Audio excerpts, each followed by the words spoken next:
Bitta buxgalter bir vaqtda o'zida nechta firmani yurg'iza oladi? U avvalambor uni tajribasidan, eplashidan, uddalashidan kelib chiqadi. Masalan, deylik, yangi ish boshlagan buxgalter, birinchi bitta firmani eplasam ham katta gap deb turgan buxgalter yarim yil ichida o'sha qarabsizki 3 ta firmani olyapti. Bir yilga bormay u уже 5-6 ta firma oladi. Yillar o'tgan sari uni soni ko'payib boradi. Masalan, 20 tagacha ham olishi mumkin, 30 tagacha ham olishi mumkin. Yoniga bitta yordamchi qilib qo'yadi. Bittasi masalan faqat pul chiqaradigan bo'lsa, ikkinchisi shu fakturani rasmiylashtirib turadi. Chunki hozir shu fakturani rasmiylashtirish kuniga vaqtida bo'lishi kerak.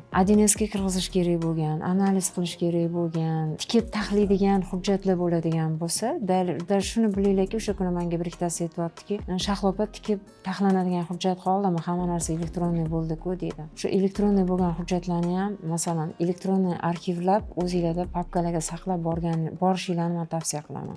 Mana shunaqa qilinadigan ishlar, 1Sga kirgizadigan ishlar bular qolib ketyapti-da. Bu narsani eplab yetkazadi yil oxirida, yetkaza olmaganida bu narsa qolib ketadi. Keyingi kelgan buxgalterga yoki bo'lmasam o'zi ishlashi jarayonida o'ziga bu narsa muammo tug'diradi. Shuning uchun men buxgalterlardan iltimos qilardim, qancha firmani yurg'izsanglar ham omadinglarni bersin, lekin imkon qadar maksimal darajada hamma narsani vaqtida raznoska qilib, to'g'ri joyiga kirgizib borishinglar shart. Programmada ham, hisobotlarda ham deb aytmoqchiman.